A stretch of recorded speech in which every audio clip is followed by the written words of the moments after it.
failing to recycle is harmful to our planet, and my objection is that recycling can actually be harmful to our planet. So I'll go over her claims. The first one was that recycling is necessary to save energy. Second one was recycling prevents toxic metals from contaminating local ecosystems. And the third one was recycling conserves natural resources. So back to the first one, she talks about how it can save energy, but actually it will use more energy with all the trucks that need to be on the road to collect the extra garbage. So it's actually wasting gas and money to pay the drivers. And it actually doubles the amount of trucks on the road. So that's a huge increase. Yeah, so in other words, it uses more energy than it saves. So I disagree with her statement.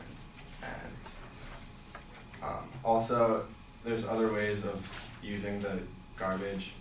In Oslo, Norway, they actually burn their trash for heat and electricity. So there's different ways of using it besides recycling.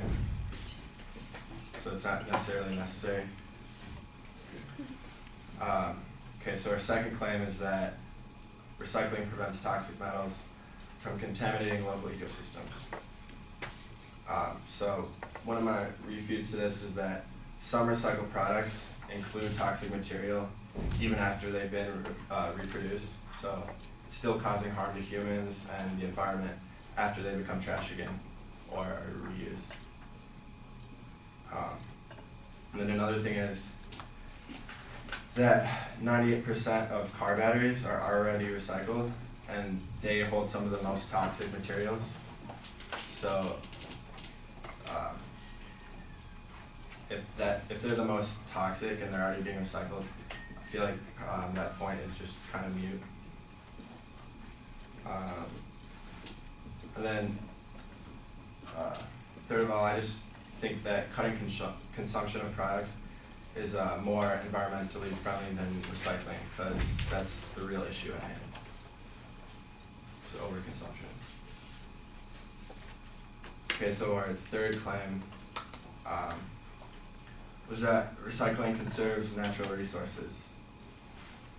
Well, actually recycling paper is really, really expensive and it's difficult, and it wastes a lot of other natural resources like water, which is, we have a shortage of water actually. Also, if a recycling plant is run poorly, you can have a runoff of harmful chemicals into the earth and water, doing some the same damage that a landfill would. So it's doing the same thing that garbage sitting somewhere where it's not separated would be doing. And lastly, because paper is in extreme demand, it actually increases the amount of plants that we need, so people are planting more trees. So that's actually a positive thing for our natural resources, because we need trees for paper. And if you just rely on recycling, then the amount of trees planted will be decreased, and that would hurt natural forests. And yeah, so I think that recycling can actually harm our planet. Thank you.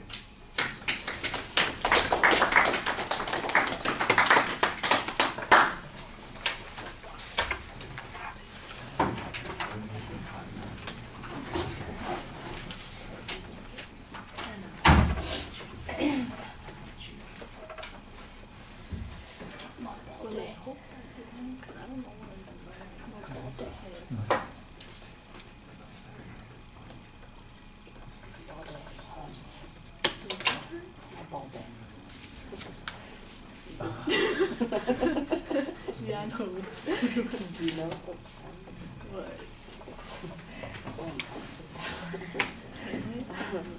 All right, Derek, I think that you've got the right idea about the counterclaims on the individual points.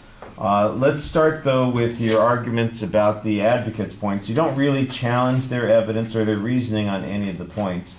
So it's going to come down to, is your point, is your counterclaim sufficient to overcome the evidence and reasoning that's presented by the advocate. You give explanations on almost all of the counterclaims, but you've got no grounds for it. In other words, I've got a claim, I've got an assertion on your part without providing me with any information that shows that this is true. For instance, you talk about collecting and recycling and how that's going to put more trucks on the road and that equals more pollution and wasted resources. I have no idea why there would be more trucks on the road. You're either taking it to the recycling plant or you're taking it to the dump. It's a truck. If it goes to the dump and it gets recycled there, where is it being transported to? And the notion that it would be so much more than that it would overcome whatever benefit you get from the recycling, you're going to need some proof on that, and I didn't hear any evidence on this issue. So what we've got is an assertion on this point without any proof whatsoever.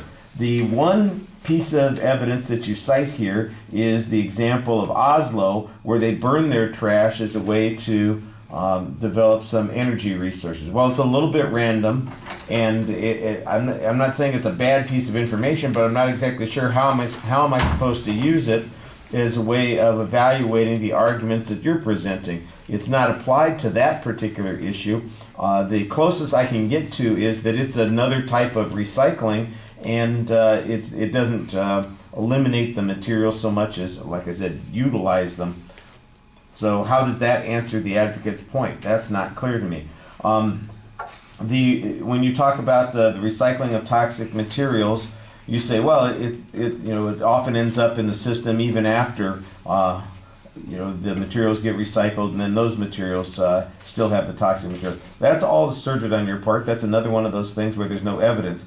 The car battery issue, I think you've got a legitimate point here that the issue is moot, because if all of these things are already being recycled, then the likelihood that there's any additional benefit to be had is pretty much non-existent. So there's no advantage to accepting that particular conclusion, because it's like you're advocating something that's true here. There's no dispute on that.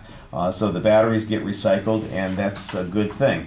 But does that mean that other recycling would have the same impact? That's the argument that you need to be making, that there's no demonstration that other types of recycling would have the same kinds of benefit. And here's where you need an example of some kind of recycling that is actually more labor intensive or more resource intensive, and as a consequence has a negative impact, but we don't have any of that evidence. That's what you need.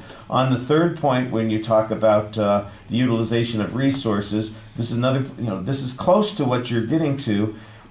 You make a claim that says it utilizes a lot of water resources, and water resources are scarce. That's an assertion. I didn't hear any evidence on that particular point.